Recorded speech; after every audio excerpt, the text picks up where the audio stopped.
Che è una giornata di riflessione, dialogo e preghiera per la pace e la giustizia nel mondo, che si terrà domani ad Assisi, a 25 anni dal primo storico incontro convocato dal Beato Giovanni Paolo II.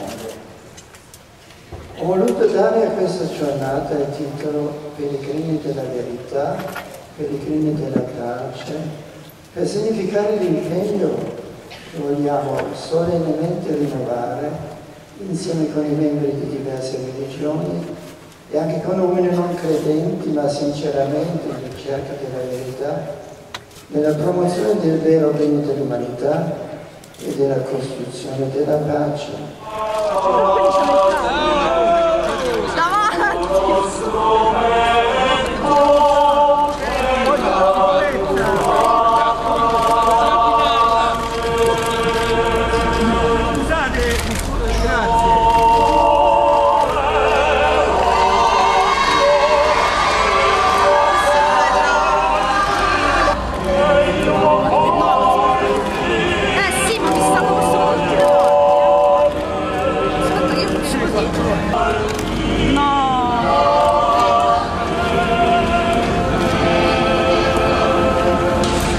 Si è impallato il vescovo.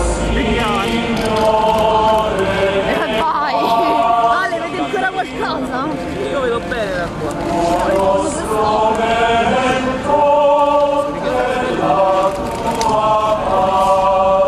Scusa, dovevo tornare indietro.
Votre Sainteté, Mesdames et Messieurs, qu'est-ce que l'humanisme?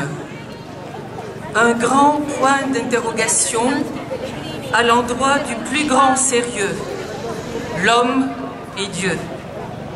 C'est dans la tradition européenne, grecque, juive et chrétienne que s'est produit cet événement qui ne cesse de promettre, mais aussi de décevoir et de se refonder. Les mots de Jean-Paul II, « N'ayez pas peur », ne s'adressent pas seulement aux croyants qu'ils encourageaient à résister au totalitarisme. L'appel de ce pape, apôtre des droits de l'homme, nous incite aussi à ne pas craindre la culture européenne, mais au contraire à oser l'humanisme, en bâtissant des complicités entre l'humanisme chrétien et celui qui, issu de la Renaissance et des Lumières, ambitionne d'élucider les voies risquées de la liberté. Merci aujourd'hui au pape Benoît XVI d'avoir invité pour la première fois en ces lieux des humanistes parmi vous. C'est un événement. L'humanisme du XXIe siècle, mesdames et messieurs, n'est pas un théomorphisme. C'est dire que ni valeur, ni fin suprême, l'homme majuscule n'existe pas. Après la Shoah et le Goulag, l'humanisme a le devoir de rappeler aux hommes et aux femmes qui, si nous ne sommes pas les seuls législateurs, c'est uniquement par la mise en question continue de notre situation personnelle, historique et sociale que nous pouvons décider de la société et de l'histoire.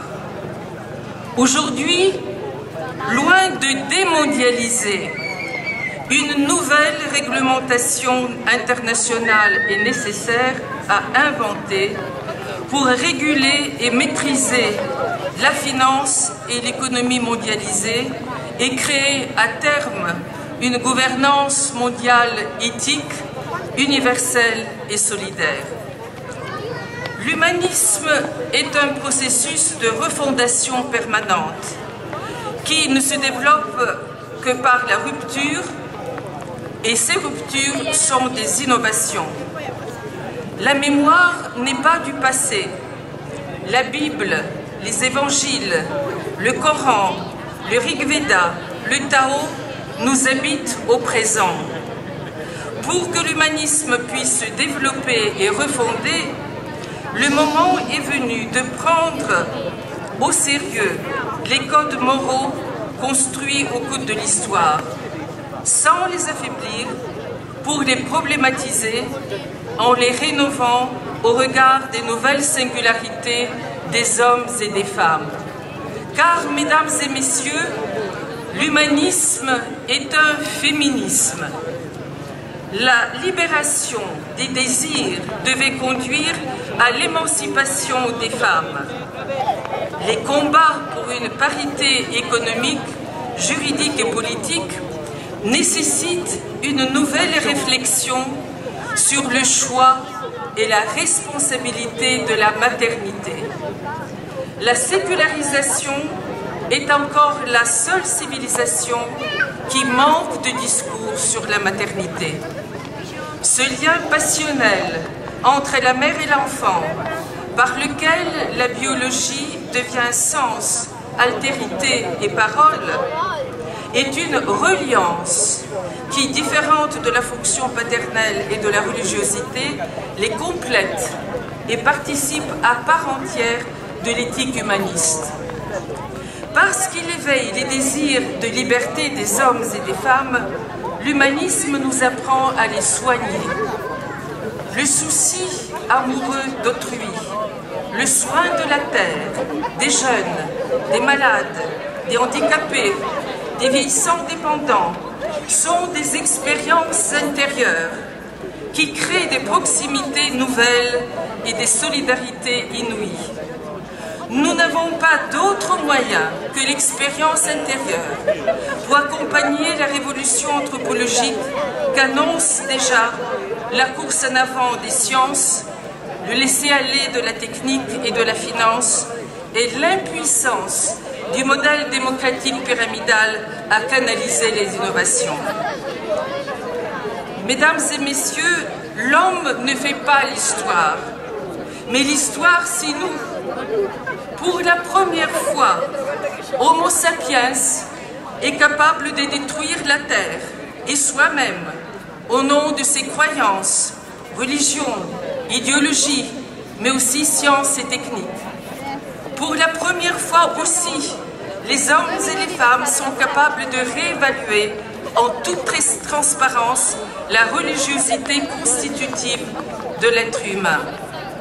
La rencontre de nos diversités ici à Assise témoigne que l'hypothèse de la destruction n'est pas la seule possible.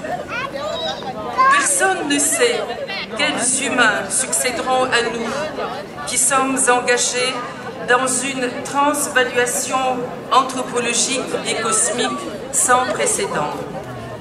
Ni dogme providentiel, ni jeu de l'esprit, la refondation de l'humanisme est un pari. Mesdames et messieurs, l'ère du soupçon entre les religions et entre croyants et non-croyants, cette ère de soupçon ne suffit plus. Face aux crises et menaces aggravées, Voici venu l'ère du pari.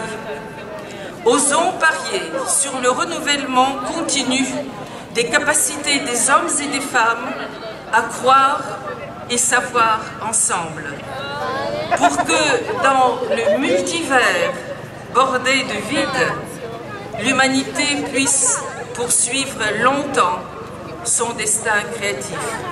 Merci de votre attention.